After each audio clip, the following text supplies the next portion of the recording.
It was supposed to be just another speck in the sky, a faint traveler wandering through the vast emptiness between stars, catalogued as it pierced the boundaries of our solar system. 3I Atlas, named by the same system that had identified countless objects before it, didn't initially raise any alarms, but the more we looked, the less it made sense. It moved too fast. It glowed too brightly. And worst of all, it refused to behave like anything we've seen before. Then came the moment everything changed. The James Webb Space Telescope locked its instruments onto the object, and what it revealed wasn't just unsettling, it was impossible. The data suggested that 3I Atlas isn't a comet, not in composition, not in structure, and certainly not in intent. Because what it's doing now shouldn't be happening, and what it's headed towards may not be random. It may be us. If you want to follow more updates on this, subscribe to the channel for the latest analyses and footage. When 3I Atlas was first observed in early July, astronomers noticed it had a hyperbolic orbit, a classic sign that it wasn't native to our solar system. That alone was exciting. Objects like Oumuamua and Borisov had captured the world's imagination in the past, entering and exiting our solar system with barely any time to study them. But 3I Atlas was different. It wasn't merely cutting across space. It was descending into our system, and its path was shockingly aligned with the ecliptic plane, the very flat disk where the planets orbit the sun. That detail triggered immediate suspicion among scientists. Interstellar objects shouldn't follow such an orderly route. They're supposed to arrive at wild, arbitrary angles, not glide effortlessly through the very zone where life on Earth was born. The probability of such an alignment by chance is vanishingly small. It's like throwing a dart across the galaxy and hitting the bull's on a moving target. Was this object just lucky, or was it aiming? But that wasn't the only anomaly. As 3I Atlas approached, it began to exhibit course corrections, tiny shifts in trajectory that defied expectations for an inert natural object. It would slow, then speed up. Its orientation subtly changed as if it were adjusting, as if it were scanning. The scientific community braced for impact. Metaphorically speaking, no one was ready to declare it artificial. Not yet. But the data whispered something uncomfortable. This object wasn't drifting blindly. It was arriving with purpose. When James Webb locked onto 3I Atlas, expectations were clear. It would behave like a comet, emit water vapor as it warmed, shed dust as it approached the sun. Instead, it did something else entirely. Webb's infrared instruments peeled back the haze of particles surrounding the object and found nothing familiar. The coma, that glowing tail typically made of sublimated ice and dust, was composed of highly reflective metallic fragments, possibly alloys. Some readings even suggested compounds that shouldn't exist outside of controlled laboratory environments, materials forged not by nature, but by engineering. More alarming still, the heat signature of 3I Atlas was uniform. It wasn't radiating in the erratic, uneven way natural bodies do. Instead, it emitted thermal readings consistent with active thermal regulation. It's as if the object was cooling itself. And when Webb scanned its surface under the near-infrared range, it didn't find a pockmarked irregular rock. It found geometry, smooth planes, right angles, a repeating pattern that looked, for lack of a better term, designed. Scientists scrambled to explain the data.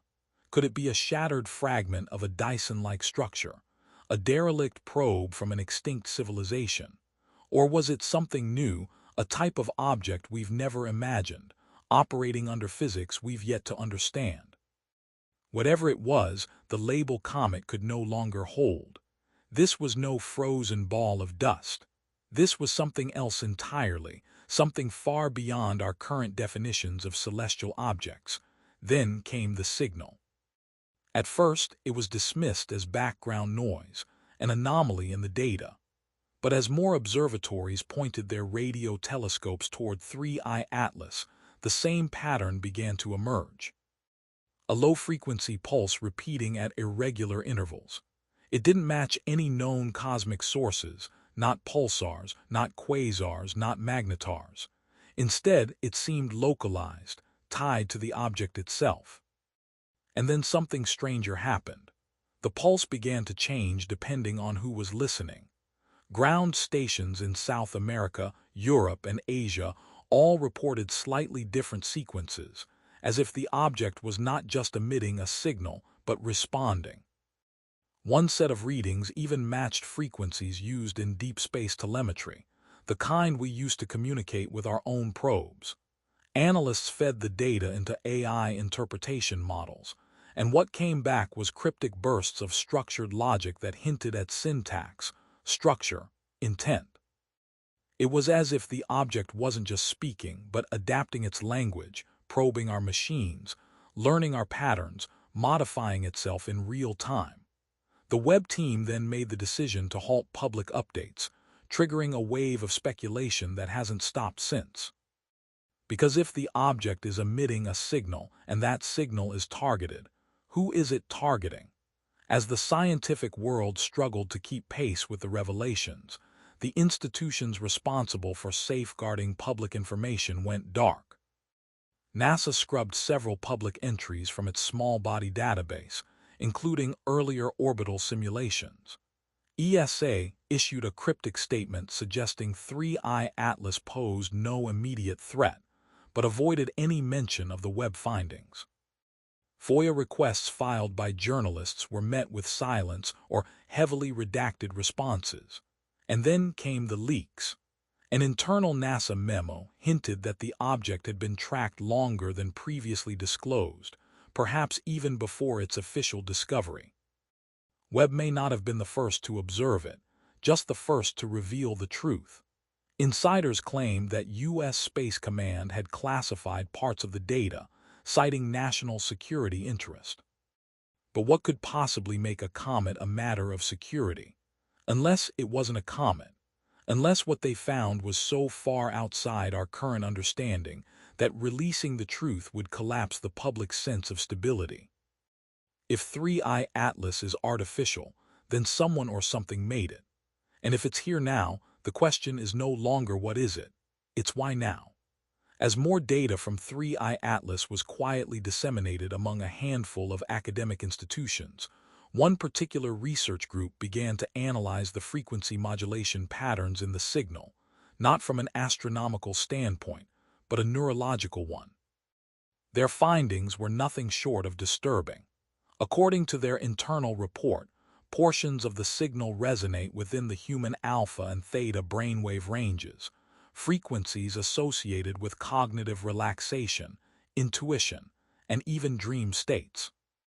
It appeared inexplicably that the signal was not just broadcasting in the electromagnetic spectrum, but tuned to interact with the very biology of human thought. Some researchers began to speculate that the object may be deploying what they called a psychological imprint, not to communicate in the traditional sense, but to plant patterns of thought, seeds of concepts, abstract impressions, a kind of remote suggestion mechanism operating on a planetary scale. This could explain the reported surge of shared dreams among those working directly with the data, some of whom described vivid visions of impossible structures and landscapes made of light. Were these coincidences or a response? Was the signal just meant to inform or to transform? Meanwhile, a small team of engineers and data scientists at a private observatory in New Zealand made the decision to do something no government agency dared attempt. They responded using a focused array of high-gain antennas. They beamed back a simple binary sequence, prime numbers, followed by a Fibonacci chain, the most basic attempt at interstellar contact.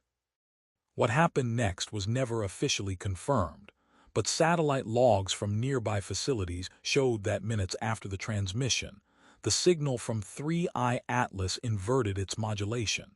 It didn't repeat its prior sequence. It changed. Some described it as a handshake, others as a warning, but most agree. The object registered our reply. Whether that reply was welcomed remains unclear. The team went silent shortly afterward. Their servers were seized under emergency telecommunications orders. Their lead engineer posted a single cryptic message before deleting all their accounts. We weren't supposed to answer. As the mystery deepened, a surprising source emerged.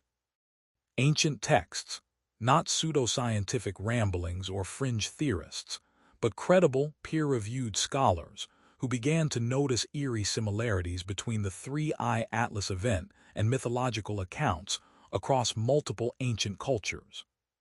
From the celestial visitors in Sumerian cuneiform tablets to the burning chariots of Vedic scripture and even the sky serpents of the Nazca, there were recurring themes of objects from the stars that descend in silence, bearing unknown knowledge, shifting thought and belief wherever they pass. One comparative linguist noted that the number 3 encoded in the designation 3i features prominently in numerous sky god mythologies, often associated with judgment, change, or destruction. Coincidence? Or had we encountered this before and simply forgotten? Could 3i Atlas be a returning cycle, something humanity has faced and forgotten over and over again? As speculation grows and more of Webb's data is quietly siphoned into encrypted archives, a few remaining analysts have focused on one haunting possibility.